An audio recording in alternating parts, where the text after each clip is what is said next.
자, 오늘은 저희가 7장 이제 마지막 시간인데요. 로마서 22번째 시간입니다. 저희가 7장에 들어와서 이 로마서에서 율법에 대한 이야기를 이제 자주 좀 나눴죠. 율법에 대해서 우리가 세 가지 정도의 관점을 가질 수 있다. 하나는 율법주의. 그러니까 율법을 우리가 잘 지키면 내가 의로워진다. 율법으로 내가 구원을 받을 수 있다. 뭐 이런 것이 기초된 생각이에요. 그러니까 그거는 바울이 그걸 비판을 할 때 뭐라 그랬냐면 그건 율법에 얽매여서 사는 것이다. 율법에 얽매여서 결국은 나도 죽고 상대방도 죽게 된다. 그런 이야기를 이렇게 이야기를 나눴죠. 그리고 이제 두 번째 생각은 뭐냐면 그러면 율법으로부터 자유로울 수도 있겠구나. 아예 율법이 필요 없다라고 말하는 사람도 있을 것이 아니겠어요? 그러니까 율법이 뭐 죄다, 율법이 아주 나쁜 것이다, 이렇게 말하는 사람들도 있단 말이죠. 거기에 대해서 지난주에 바울은 뭐라 그랬습니까? 율법은 나쁜 것이다, 아니다? 아니다. 율법은 나쁜 것이 아니다. 율법이 악한 것이 아니다. 다만 오히려 어떤 일이 생겼습니까? 율법은 본래 선하고 좋은 것, 하나님께서 모세를 통해 이스라엘 백성들에게 그 시내산에서 주신 참 귀한 언약인데 이게 도리어 어떤 일을 가져와 버리냐면 율법이나 계명이 우리에게 죄를 깨닫게 해주는, 뭐 죄를 깨닫게 해주는 것까지는 괜찮아요. 그런데 율법을 이용을 해가지고 기회를 틈타서 죄가 우리를 공격한다라는 이야기를 했죠. 그러죠? 그러니까 진짜 나쁜 거는 율법이에요? 죄예요? 그래요. 그 이야기를 우리가 나눈 겁니다. 그러니까 진짜 나쁜 거는 죄다. 우리가 이 이야기를 나눴어요. 그래서 율법이 나쁜 게 아니라 율법을 이용해서 죄가 어디까지 들어와 버리냐면 우리의 마음속까지 들어온다. 우리의 생각까지 지배한다. 우리가 이런 이야기 나눴죠. 자, 그럼 여러분 보세요. 이제 율법에 대한 세 번째 이야기를 해야 되는데 그거는 이제 8장에 가서 소개가 되고 이 두 가지의 이야기를 끝내놓고 나니까 이제 사람의 상태를 한번 보십시오. 그냥 이 죄라는 것이 지배하는 것이 우리의 바깥의 세상만 지배하는 줄 알았어요. 우리의 바깥에서만 우리를 뭐 지배하고 뭐 못 살게 굴고 이런 줄 알았는데 정말 심각한 게 어디를 지금 뺏겨버린 겁니까? 마음을 뺏겨버린 거예요. 이거를 마음을 뺏겨버리고 생각을 뺏겨버리니까 이 인생이 참 비극적인 겁니다. 마음이 그렇게 죄에 의해서 오염이 되고 생각이 죄에 의해서 지배를 당하게 되면 이제 이 인생은 늘 갈등 가운데 있게 되는 거예요. 어떤 갈등이냐? 오늘 우리 제목에 그게 들어있는 거예요. 오호라 나는 곤고한 사람이로다. 이 제목 속에가 그런 그 마음을 죄에 의해서 억압당하고 지배당하고 억눌려 있는 사람의 그 어떤 마음의 문제가 지금 고백이 되는 거예요. 율법이라는 것이 하나님으로부터 주어졌을 때는 너무 귀한 것이었는데 그게 도리어 우리를 힘겹게 만들어가지고 죄가 틈타고 들어와서 우리를 지배해버린다, 이런 말이죠. 자, 그 이야기가 이제 오늘 우리가 읽은 이 7장의 14절에서 25절까지의 본문에 소개되는 내용의 중심입니다. 그런데 여기서 여러분 우리가 조금 더 먼저 좀 알아야 될 게 있어요. 그게 뭐냐면 여기서 말하는 내가 누구냐라는 거예요. 이 여러분 7장의 14절부터 우리가 쭉 읽다 보면은 나라는 표현이 참 많이 나와요. 내가 누구냐, 나, 이런 이야기가 많이 나오는데 이게 누굴까라는 겁니다. 먼저 여러분 지난주에 우리가 나누었던 9절을 한번 보시면 이렇게 되어 있어요. 9절 함께 읽어볼게요. 자막 보시고요. 시작. 전에 율법을 깨닫지 못했을 때에는 내가 살았더니 계명이 이름에 죄는 살아나고 나는 죽었도다. 자, 여기도 나라고 되어 있죠. 근데 이 나가 누구냐는 거예요. 나가. 우리가 그냥 쉽게 생각하면 지금 이 로마서를 쓰고 있는 게 누굽니까? 바울이죠. 그러니까 바울이 나라고 썼으니까 이거 누구겠어요? 네, 제일 쉽게 생각하면 바울일 겁니다. 근데 바울이라고 말하기가 쉽지가 않아요. 게다가 이제 14절로 넘어가게 되면은 지난 시간에 나누었던 7절에서 13절하고는 다르게 이 동사의 시제가 바뀝니다. 방금 읽었던 9절도 그 표현이 내가 율법을 깨닫지 못했을 때에는 살았더니 계명이 이름에 죄는 살아나고 나는 죽었도다, 다 과거형으로 되어 있어요. 그런데 14절을 건너서 15절부터는 이게 다 이제 현재형으로 바뀌게 돼요. 이게 무슨 얘기일까요? 이 나라는 존재가 누구인가라는 것에 대해서 우리가 조금 더 생각을 해볼 필요가 있습니다. 여러분 14절 한번 읽어볼게요. 14절 이렇게 되어 있습니다. 우리가 율법은 신령한 줄 알거니와 나는 육신에 속하여 죄 아래에 팔렸도다. 자, 팔렸도다. 아직은 여기까지는 과거형이죠. 그런데 여기 지금 내가 어떤 존재냐? 율법은 신령한 줄 알거니와, 그러니까 율법이 어떻다? 깨끗하고 좋은 거다. 이거는 내가 안단 말이에요. 그런데 내가 어떻게 됐다고요? 육신에 속하여 죄 아래에 팔렸다. 그러면 여러분, 지금 이 나는 누구일까요? 바울이겠습니까? 바울이 지금 이 로마서의 편지를 쓸 때 예수님을 믿었을까요? 안 믿었을까요? 당연히 믿었으니까 썼겠죠. 그러죠? 회심한 이후에 예수님을 잘 믿고 그렇게 섬기다가 이제 로마에 있는 성도들에게도 여러분도 신앙생활 잘 하십시오 하고 쓰는 게 이 로마서 편지 아닙니까? 그러니까 이 편지를 쓸 때 바울은 이미 예수님 잘 믿는 사람이었어요. 그죠? 그러면 그 예수님을 잘 믿는 바울의 그 입장을 생각을 해볼 때 14절 말씀이 이게 좀 이해가 안 되는 거예요. 우리가 율법은 신령한 줄 알거니와 나는 육신에 속하여 죄 아래에 팔렸도다. 바울은 지금 육신에 속한 사람이 아니잖아요. 하나님으로 인해서 죄로부터 자유함을 얻고 은혜 가운데 거하는 사람이란 말이에요.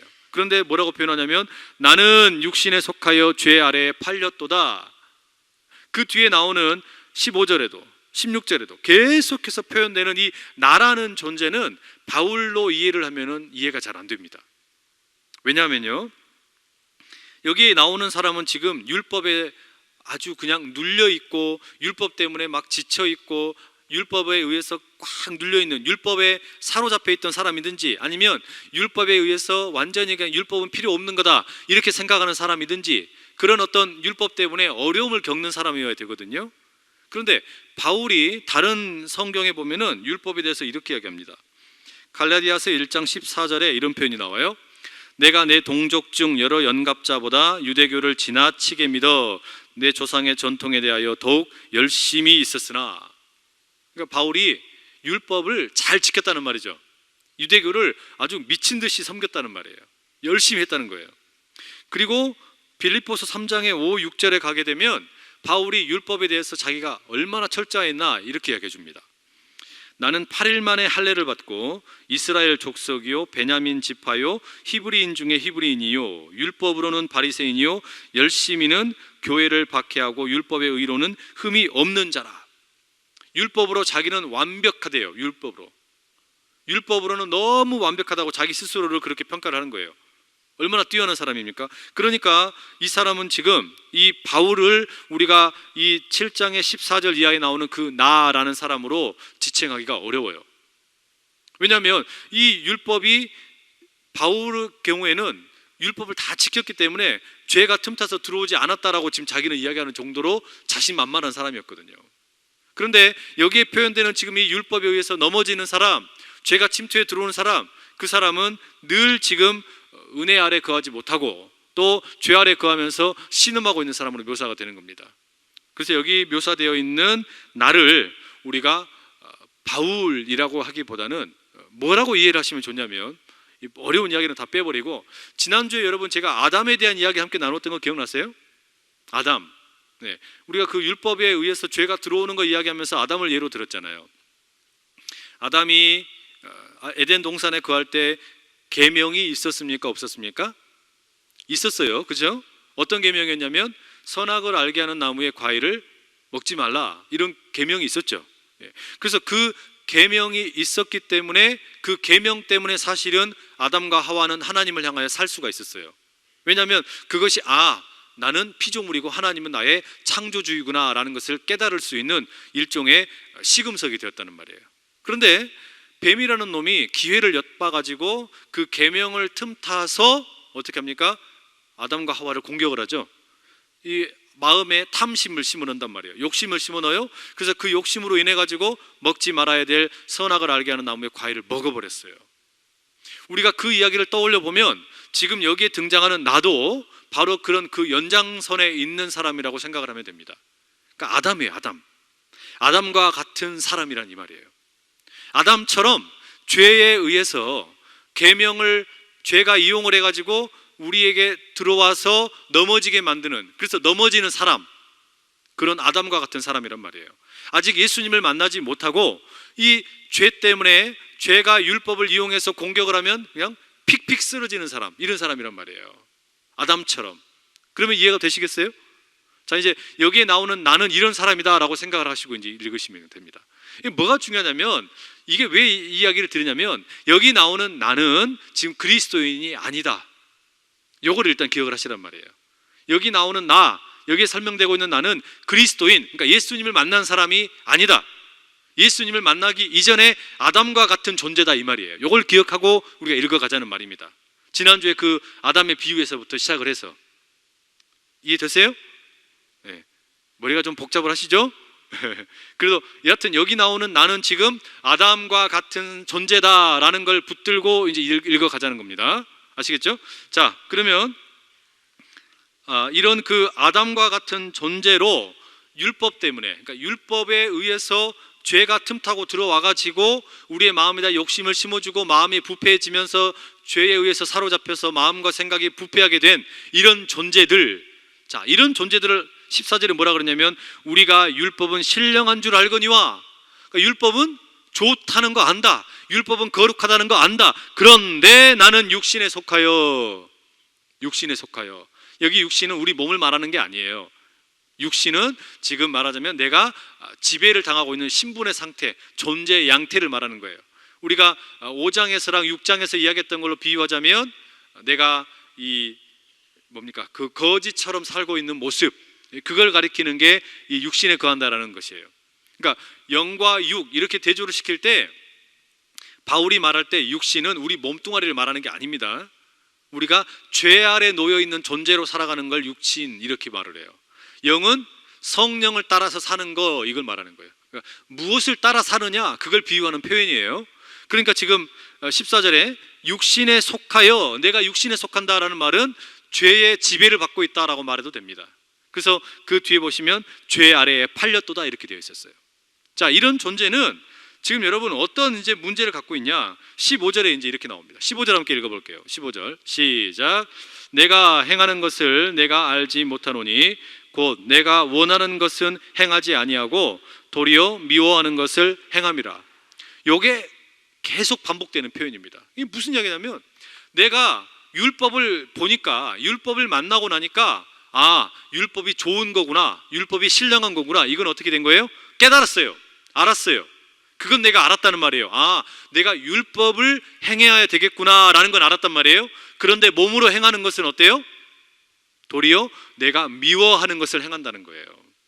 그러니까 율법은 본래 선한 거 아닙니까? 좋은 거 아닙니까? 그러니까 그걸 행해야 되는 거예요. 그런데 율법이 좋다는 것은 머리로 알기는 알았는데 뭐가 없냐면 행하는 능력이 없는 거예요. 지금 그 고민을 이야기하는 거예요. 내가 착하게 살아야지 알기는 알아요. 그런데 뭐가 없냐면 그걸 행하는 능력이 없어요. 여러분, 이게 율법의 한계 아닙니까? 율법의 한계라는 것이, 우리에게 율법이 딱 주어지게 됐을 때 무슨 일이 나타납니까? 우리가 죄를 깨달아요. 죄가 죄라는 걸 알게 되는 겁니다. 그런데 율법은 거기까지예요. 율법이 연약합니다. 어떤 점에서 연약한 거냐면 우리를 구원해 주지를 못해요. 율법은 우리를 구원할 능력이 없는 겁니다. 그래서 예수님이 우리에게 오신 거 아니에요. 율법은 우리를 구원할 능력이 없고 도리어 어떻게 돼요? 우리를 죄가 틈타서, 율법으로 인해서 너 이제 그럼 율법 알았으니까 그러면 그걸 이용해서 내가 너를 정죄해버려야지. 율법은 죄의 지배를 당해서 우리를 그렇게 넘어지게 만든다는 겁니다. 그러니까 이 마음속에 얼마나 늘 갈등이 있겠어요. 내가 이제 법을 알았습니다. 그러니까 법을 그대로 행해야겠다는 그런 마음의 의지는 있는데 그걸 행할 능력이 없다. 늘 이게 뭐예요? 부딪히는 거예요. 이 마음에 갈등이 있는 거예요. 이거는 모든 사람에게 있는 거잖아요. 그러지 않습니까? 없으시면 안 되는데 이거. 원하는 것은 선한 일인데, 근데 행하는 것은 늘 뭐라고요? 미워하는 것만 한다는 거예요. 죄만 짓는다는 말이에요. 여러분, 이게 얼마나 바울의 이 이야기가 사람에 대한 얼마나 이 통찰이 있는지 몰라요.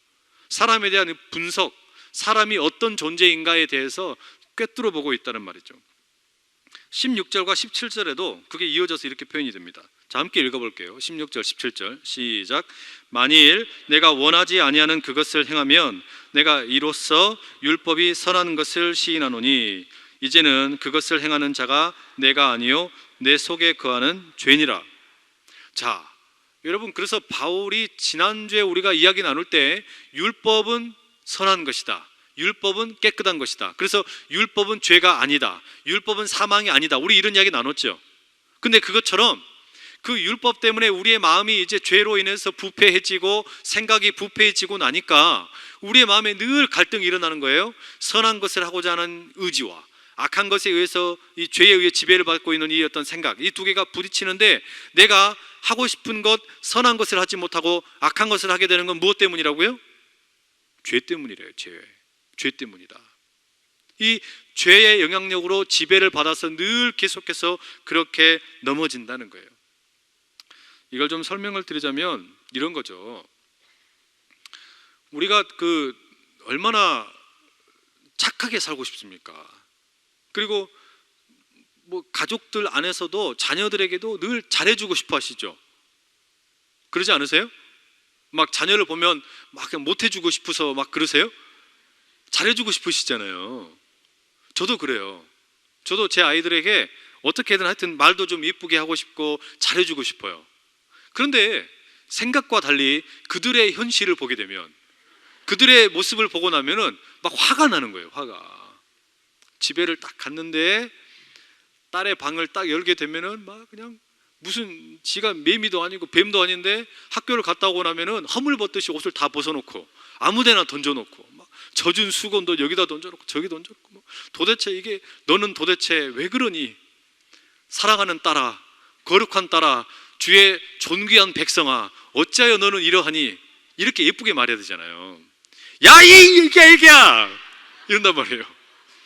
그렇게 해야 되는데 그렇게 안 된단 말이에요. 그렇게 쉽게 말이 안 나오더란 말이에요. 이게 아들 녀석을 봐도 말도 징그럽게 안 들어요. 밥 먹으라 그러면 뭐 레고 만들고 있다 그러고, 또 뭐 그래서 TV 그만 보고 이제는 가서 잘 준비하라 그러면 오늘은 뭐 금요일이니까 오늘은 불금이라고 그러고, 그러면 야, 근데 여러분, 제 자녀들이, 아이들이 저한테도 뭐라 그러냐면요, 아빠는 왜 교회하고 집에하고 모습이 달라? 이러는 거예요. 아이고, 그 이야기를 듣고 나니까 얼마나 막 열불이 나든지. 아니, 제 아들 초등학교 2학년짜리거든. 이 녀석이 뭐라 그러냐면 하루는, 아니 아빠는 맨날 교회 가면은 막 주여 삼창하고 기도하겠습니다, 주여 블라블라블라 이런다고.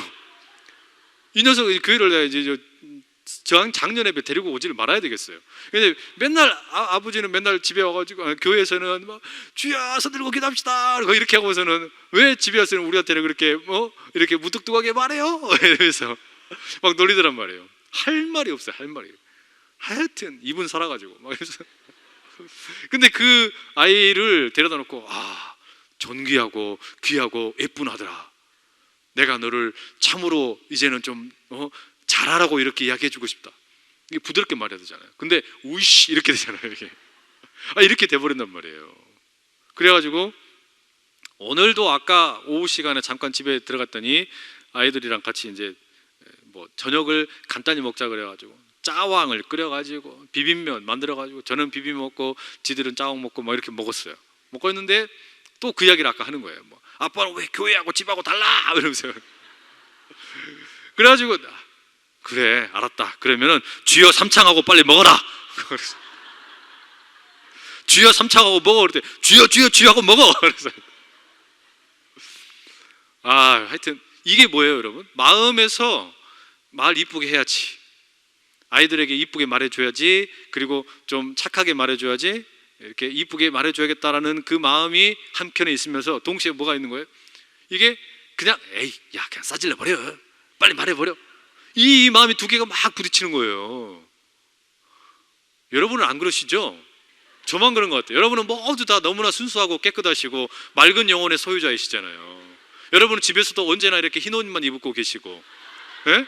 그냥 그 가족끼리 다 이렇게 이슬만 먹고 참이슬 말고 이것만 늘 이렇게 드시고 그러시잖아요. 그러니까 피부도 깨끗하고 생각도 너무나 맑고 이렇게 좋으시잖아요. 근데 우리 집은 안 그래요. 우리 집은 막 지저분해요. 하여튼 이런 부부끼리도 막 싸우고 맨날 딸에게도 막 아이 제발 좀 다리 좀 벌리지 말고 밥 먹어라 이런 이야기 맨날 하고 이런단 말이에요.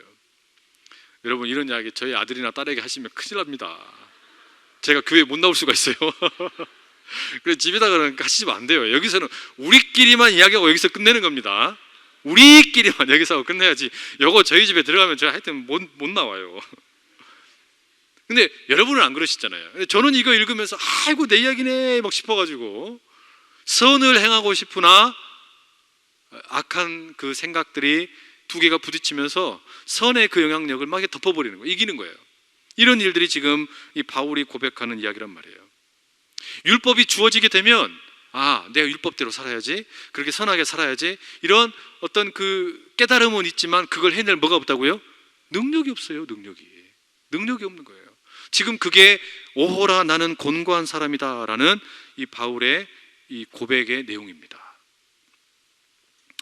여러분 우리가 실제로 살면서 특별히 뭐 사업을 하시는 분들 같으면 그런 일들 뭐 비일비재하게 겪으실 겁니다. 사업을 하는데 나는 예수님 믿으니까 나 좀 깨끗하게 해야지, 정직하게 해야지, 그래서 바르게 해야지, 모든 걸 제대로 하는 거예요. 근데 그걸 그렇게 하시면 누가 알아주시던가요? 누가 이렇게 막 어유 잘한다 이렇게 칭찬해주고 어이구 잘하네 막 이렇게 해줘요? 아무도 인정 안 해주죠. 알아주지도 않죠. 그런데 도리어 옆집은 보니까 막 꼼수를 부려가지고 막 이상 야릇하게 해가지고는 막 그냥 뭐 대박을 쳤네, 이번에 뭐 돈 많이 벌었네, 막 올라가네 막 이러면 여러분 어때요? 마음이 막 속상하죠. 아니 나는 정직하게 깨끗하게 하려고 했는데 오히려 폭삭 망하고 있고, 옆집은 지 멋대로 하는데 막 잘 되고, 그럼 어때요? 저님을 축복하고 싶으세요? 옆집님을 축복하고 싶으세요? 아니죠. 어때요? 괜히 막 그냥 속이 불편하시죠. 막 속이 불편하고 거북하고 막 위가 막 아프고 그러지 않으세요? 그러시죠. 저는 그래요. 저는 그러더라고요.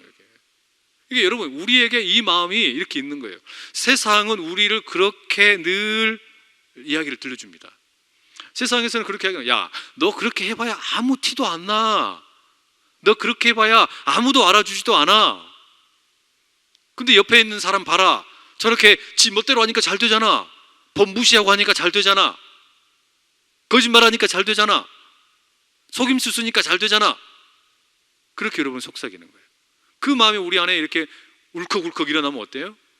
에이 나도 그냥 때려치우고 그냥 죄가 시킨 대로 살아버리자, 이렇게 되지 않겠냐 이 말이에요. 지금 이 갈등을 이야기하는 거예요. 이 갈등을. 이게 인류의 이 땅에 살고 있는 사람 가운데 이런 갈등이 없는 사람이 누가 있겠습니까? 이런 갈등이 없는 사람이. 그래서 21절 이렇게 기록되어 있죠. 21절 한번 읽어볼게요. 시작. 그러므로 내가 한 법을 깨달았노니 곧 선을 행하기 원하는 나에게 악이 함께 있는 것이로다. 이게 지금 바울이 그래서 뽑아내는 일종의 영적인 법이에요. 선을 행하기 원하는 나에게 악을 행하려고 하는 이 또 다른 세력이 부딪히고 있다라는 거예요. 지금 이거는 예수님을 만난 사람이 아니라 예수님을 만나지 않은 사람일지라도 율법을 아는 사람, 그러니까 법을 알고 있는 사람이라면 누구에게나 이런 갈등이 있다라는 거예요.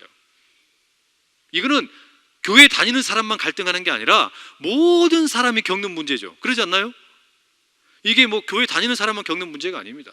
세상에 있는 많은 종교가 이 문제를 붙들고 씨름을 하죠. 수많은 종교가 이 문제를 가지고 씨름을 하는 거예요. 우리 안에 있는 선의 의지와 악의 의지, 이 두 개가 날마다 부딪힌다. 그래서 어떻게 하면 그 선의 의지가 우리를 다스릴까? 여기에 대해서 모든 종교가 뭐라 그럽니까? 악한 의지를 따라가지 말라고 말하지 않습니까? 그러죠? 세상의 종교가 제대로 된 종교라면, 그러니까 고등 종교라면 하등한 열등한 종교가 아니라 고등 종교라면 어떤 종교든지 간에 선의 길을 택하라고 가르쳐요. 근데 악한 길을 택하라고 가르치는 건 뭡니까? 그냥 그건 말 그대로 그거는 그냥 기복적인 뭐 신앙 뭐 이런 거, 그러니까 아주 몹쓸 어떤 물질주의에 그냥 물들어 있는 이런 신앙이 아닌 한 고등 종교, 뭐 불교나 이슬람교나 다 그런 가르침을 가지고 있어요. 그런 가르침을 따르고 있습니다. 근데 문제는 뭐냐면요, 바울의 진단이 뭐였어요? 내 속에 선한 의지와 악한 어떤 영향력이 두 개가 같이 있는데 바울이 뭐라 그래요? 율법은 구원할 능력이 없다라는 거예요. 자, 이걸 달리 말하면 우리의 선행으로는 우리가 이 선한 의지를 강화시킬 수 있는 방법이 있다 없다? 결론적으로는 없다라는 거예요. 그래서 바울이 자기가 뭐라 그럽니까? 나는 율법으로는 흠이 없는 사람이다. 나는 율법으로는 바리새인이다. 내가 얼마나 율법을 철저하게 지킨 줄 아느냐? 그런데 그것이 도리어 나를 죽이더라. 나를 죽이더라. 그렇게 이야기한 거 아닙니까? 그래서 불교의 용어를 빌리자면 이런 어떤 그 수행을 하고 자기 욕망을 절제하고 비우고 이런 이야기들 우리 늘 많이 듣는 거 아닙니까? 그러니까 이 불교는 늘 뭐라고 그러냐면은 그 어떤 그 타자인 절대 타자인 신을 찾지 말고 자기 자신을 의지하라고 가르쳐요. 세상에 믿을 수 있는 건 자기 자신밖에 없다라고 말합니다. 불교의 경전, 언젠가 제가 이야기 들었는지 모르겠는데요, 전에 다른 데 섬기던 교회에서 그 교역자들이 함께 수련회를 한번 간 적이 있었어요. 강원도에 수련회를 가가지고 이제 그 숙소에 들어갔는데, 그 숙소에 들어가니까 그 왜 이렇게 그 서랍장 같은 걸 열면은 성경책이 있잖아요. 근데 성경책이 있는데 성경책과 함께 나란히 뭐가 있었냐면 불교 경전이 있더라고요. 그 불교 경전이 어떤 거였냐면 그 여러 가지, 불교에는 경전이 여러 가지 많죠.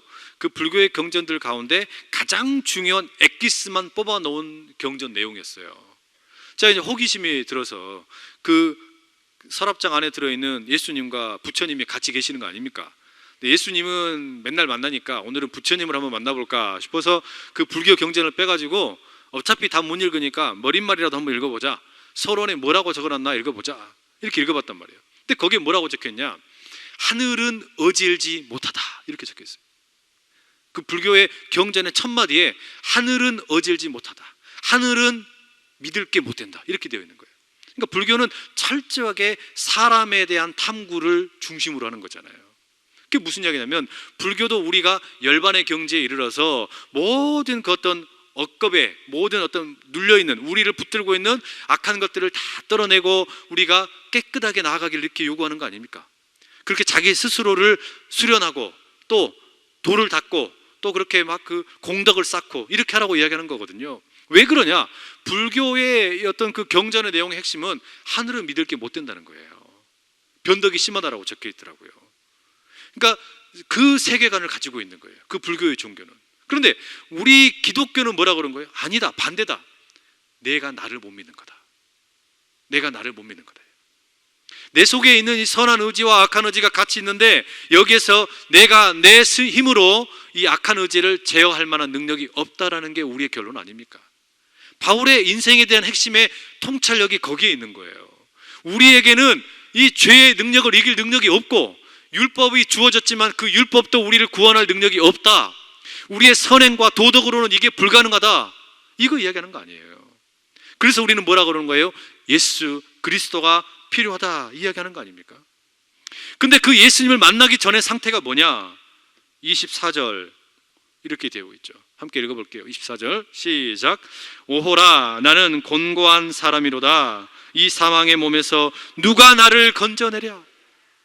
오호라 나는 곤고한 사람이로다. 이 사망의 몸에서 누가 나를 건져내랴. 이 곤고하다라는 말은 비참하다라는 말이에요. 비참하다. 오호라 가만히 보니까 내가 얼마나 비참한 사람인가, 내가 얼마나 썩어 문드러지는 존재인가. 자기 스스로에게 완전히 실망한 거예요. 자기 스스로에게서 아무런 가능성도 발견하지 못하는 거예요. 이게 여러분 불교와 기독교의 차이점이죠. 불교에 배울 게 참 많아요. 그런데 결정적인 차이가 뭐냐면 출발점이 달라요. 우리는 위로부터의 은총을 덧입어야만 새로워질 수 있다고 믿는 거예요. 근데 불교는 아래로부터 우리의 가능성으로부터 그걸 시작을 해보려고 하는 거예요. 이게 다른 거예요. 우리는 뭐라고 그러는 거예요? 바울이 뭐라 그래요? 오호라 나는 비참한 존재다. 나는 비참한 존재다. 우리는 우리 스스로를 바라보면서 나는 비참한 존재이구나. 선한 의지를 가지고 그 율법을 이루어 보려고 하는데 도무지 이룰 능력이 없다. 율법도 능력이 없고 내게도 능력이 없다. 이거 이야기하는 거예요. 그러니 뭐예요? 오호라 나는 곤고한 사람이다. 비참한 사람이다. 이 사망의 몸에서 누가 나를 건져줄까? 이 비극에 빠져 있는 거예요. 이게 여러분 그 아담의 후손들이 가지고 있는 비극이라는 말이에요. 아담의 후손들은 모두가 다 이런 상태에 놓여 있다는 거예요. 이게 얼마나 비극적인 겁니까? 여러분, 그러면 이제 정리를 한번 해보죠. 보십시오. 내가 아담의 후손으로 내 스스로에게는 절대로 선한 의지를 가지고 악의 능력을 이길 수 없다면, 내 마음과 생각을 사로잡고 있는 죄를 이길 수 없다면, 여러분, 선택은 두 가지밖에 없는 거예요. 바울의 입장을 우리가 따르게 되면 두 가지밖에 없어요. 하나는 예수님을 택하든지, 아니면 그냥 죄에게 자기를 내어 맡겨버리는 거예요. 그래서 여러분, 죄에게 자기를 내어 맡기게 되면 점점 시간이 지나가면서 어떤 일이 벌어집니까? 양심이 사라져간다. 그래요. 양심이 사라져간다. 달리 말하면 그것은 선과 악이 싸우던 이 어떤 갈등과 이 대결이 점점 어떻게 되냐면 죄에 의해서 지배를 당하면서 이제 이 노력 자체를 안 해버리는 거예요. 여러분, 우리가 사랑의 반대말이 미움이 아니라고 그러죠. 사랑의 반대말은 뭐라고 그럽니까? 무관심이라고 그러죠. 무관심. 사랑의 반대말이 무관심인 것처럼 이 선과 악의 내면의 이 싸움에 대해서 점점 시간이 지나가면 어떻게 되냐? 죄에 대해서 우리가 무뎌지는 겁니다. 죄에 대해서 무뎌지고 죄에 대해서 이제는 무관심해지는 거예요. 달리 말하면 죄에 대한 무관심이 아니라 선에 대한 무관심이죠. 선에 대한 무관심해지는 거예요. 그 말은 이제는 그냥 죄에 의해서 내가 지배당하는 것을 아무렇지도 않게 생각하는 거예요. 그렇게 되어서 살아가게 되든지, 그게 아니면 지금 바울의 이 고백처럼 오호라 나는 곤고한 아담이로다, 나는 비참한 아담의 후손이로다, 이 사망의 몸에서 누가 나를 건져내랴, 이 외침과 함께 예수 그리스도를 만나면 새로운 길이 열리는 줄로 믿습니다. 이게 필요한 거예요. 그래서 여러분, 창세기 3장에 보시면 그 아담과 하와가 그 죄, 그 뱀이 그 계명이었던 선악을 알게 하는 나무의 과일을 먹지 말라라는 이 계명을 틈타고 올라와가지고 아담과 하와를 죄를 짓게 만들고 하나님을 향해서는 죽고 죄에 대하여 살아난 존재가 되게 한 후에 하나님께서 이제 아담과 하와도 책망을 하시지만 그 뒤에 이 죄, 이 뱀을 향해서도 뭐라고 하세요? 아주 엄중한 벌을 내리시죠. 그게 창세기 3장 15절에 나옵니다. 거기에 이렇게 기록되어 있어요. 함께 읽어볼게요. 시작. 내가 너로 여자와 원수가 되게 하고 네 후손도 여자의 후손과 원수가 되게 하리니 여자의 후손은 네 머리를 상하게 할 것이요 너는 그의 발꿈치를 상하게 할 것이니라. 이게 무슨 이야기냐면 죄, 뱀, 너, 여기 말하는 뱀은 우리 주변에 돌아다니는 뱀이야, 그 뱀이 아닙니다. 맛 좋고 몸에 좋은 뱀이 아니란 말이에요. 그 뱀이 아니고 이거는 지금 죄, 악한 사탄의 세력을 말하는 거죠.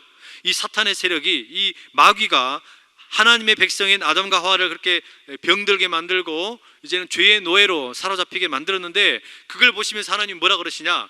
죄, 너는 여자의 후손에 의해서 너의 머리가 박살나게 될 것이다, 이렇게 얘기하는 거예요. 여자의 후손 누구입니까? 예수 그리스도를 통하여 죄의 너의 머리는 박살나게 될 것이다, 예수님 말씀하신 거예요. 그래서 이 창세기 3장 15절을 가리켜 우리가 뭐라 그러요? 원시복음이라 그래요. 원시복음. 복음의 가장 원초적인 내용이라는 거예요.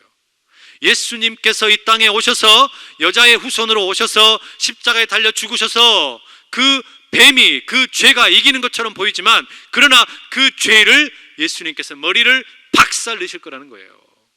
그로 인해서 어떤 일이 생기는 겁니까? 우리의 마음과 우리의 생각에 죄를 물들여서 우리를 사망에 이르도록 만드는 그 죄를 어떻게 하시는 거예요? 예수님께서 파쇄시키신다는 거예요. 이 은혜를 하나님께 허락하신다는 겁니다.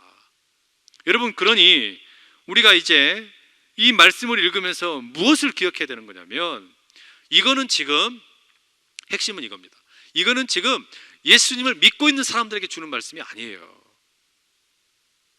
이거는 예수님을 믿고 있는 사람들이 때때로 죄에 의해서 넘어지고 또는 죄에 의해서 자빠지고 또 어려움을 겪고 마귀를 만나고 사탄에 의해서 이렇게 넘어지게 될 때 면죄부를 주는 말씀이 아니라는 말이에요. 그게 무슨 이야기냐면, 많은 그리스도인들이 이렇게 생각하는 거예요. 상당히 많은 그리스도인들이 자신이 예수님의 십자가의 보혈로 구원의 능력을 경험을 했고 의로워졌음에도 때로 우리가 죄를 지을 때 있습니까? 없습니까?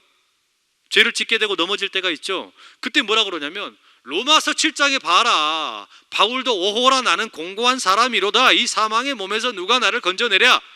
그렇게 바울도 힘들어하고 자기도 죄 지어가지고 어려워하지 않았냐? 그러니 나도 지금 죄 짓는 거 괜찮지. 자기의 죄 짓는 걸 합리화시킨단 말이에요.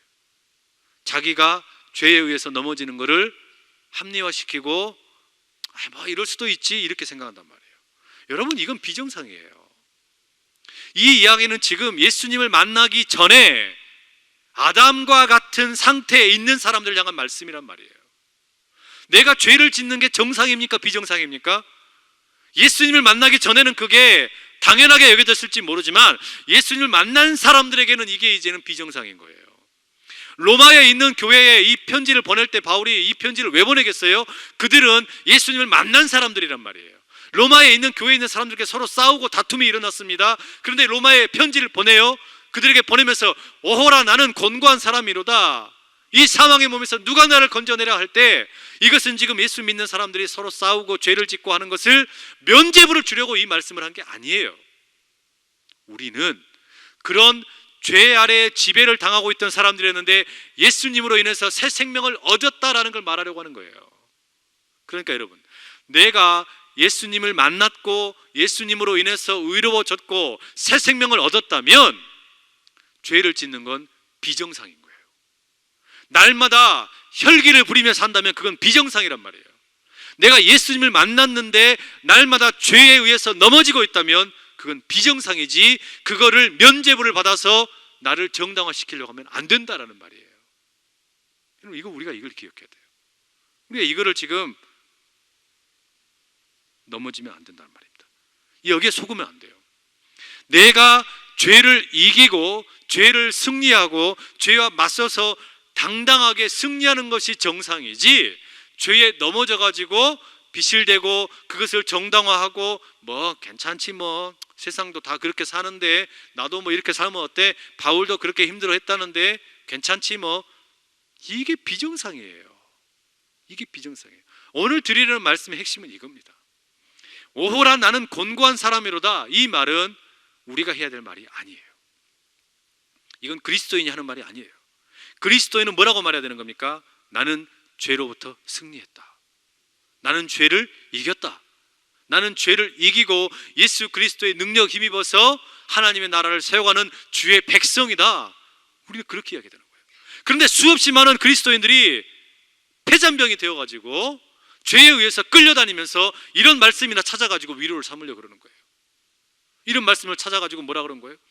내가 뭐 넘어질 수도 있지, 뭐 내가 뭐 이렇게 좀 쓰러져 있을 수도 있지, 뭐. 여러분, 그래가지고는 절대 하나님의 능력이 나타날 수가 없어요.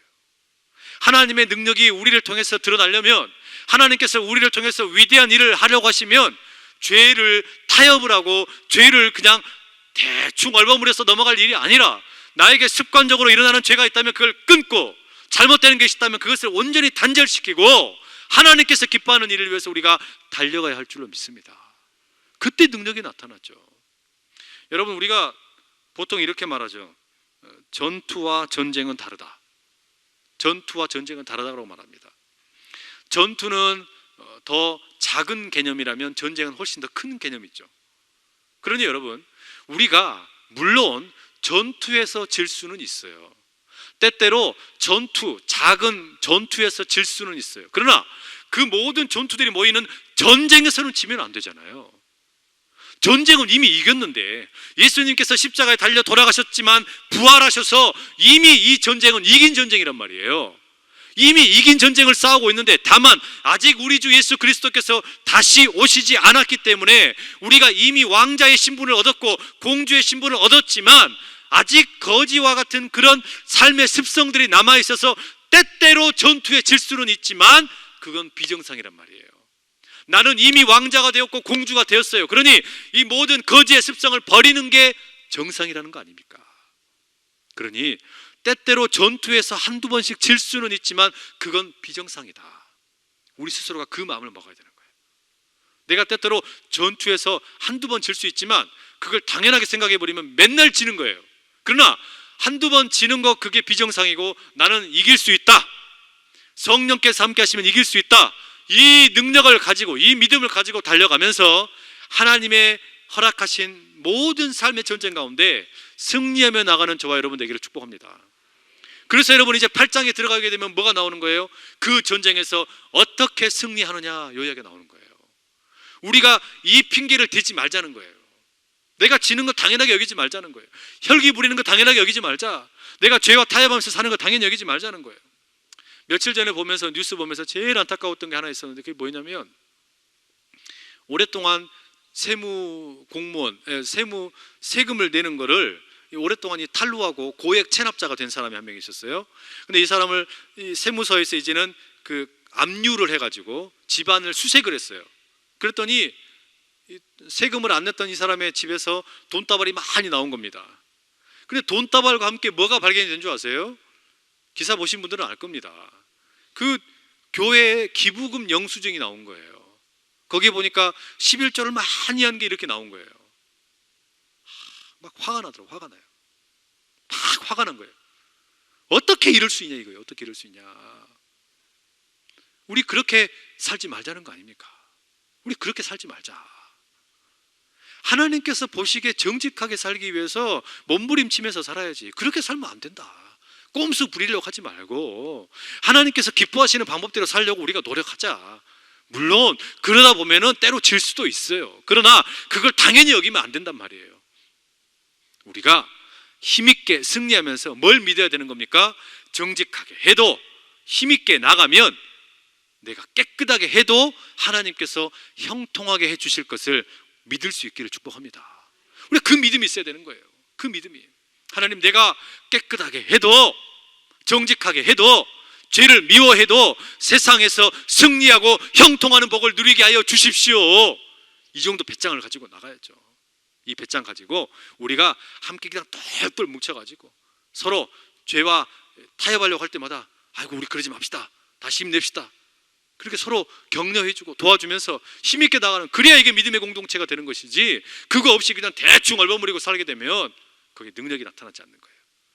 설령 무슨 일을 했다 할지라도 그것은 하나님의 일이 아니고 우리의 능력과 우리의 잔꾀만 남게 되는 거예요. 그러니 여러분, 하나님의 능력을 힘입어서 성령으로 승리하기 위해서 죄를 날마다 이기고 미워하는 저와 여러분 되기를 축복합니다. 기도하겠습니다. 사랑하는 아버지 하나님, 율법이 우리에게 찾아와 그 율법으로 인하여 우리가 죄를 깨닫고 그 죄가 죄됨을 알면서도, 그러나 우리는 죄를 깨닫지만 그 죄를 이길 능력이 없어서, 구원의 능력이 없어서 늘 쓰러지게 되는, 그리하여 오호라 나는 곤고한 사람이로다 라고 말할 수밖에 없는 사망에 사로잡혀 있던 존재였습니다. 그러나 주님, 우리 주님께서 하나님의 그 놀라운 사랑의 실제가 되셔서 악한 원수 마귀를 머리를 깨트리시고 우리를 살려주신 것 감사합니다. 그러니 주여, 우리가 사는 날 동안에 죄와 타협하며 그 죄를 대충 얼버무리며 살아가는 존재가 아니라 죄로부터 자유함을 얻고 승리하며 달려가는 주의 위대한 백성들이 다 되게 하여 주시옵소서. 우리가 믿을 수 있기를, 죄와 벗하며 살아가면서 떵떵거리는 것이 아니라 죄를 미워하고 죄를 우리가 저주하고 죄를 맞서 싸우면 우리가 도리어 더욱더 형통해지는 복을 누리게 하여 주시옵소서. 넘어져서 신음하는 것 같지만 그러나 능히 이기게 하시는, 전쟁에서 승리하게 하시는 우리 주님을 붙들고 십자가를 붙들고 살아가는 귀한 우리 모두가 다 되게 하여 주시옵소서.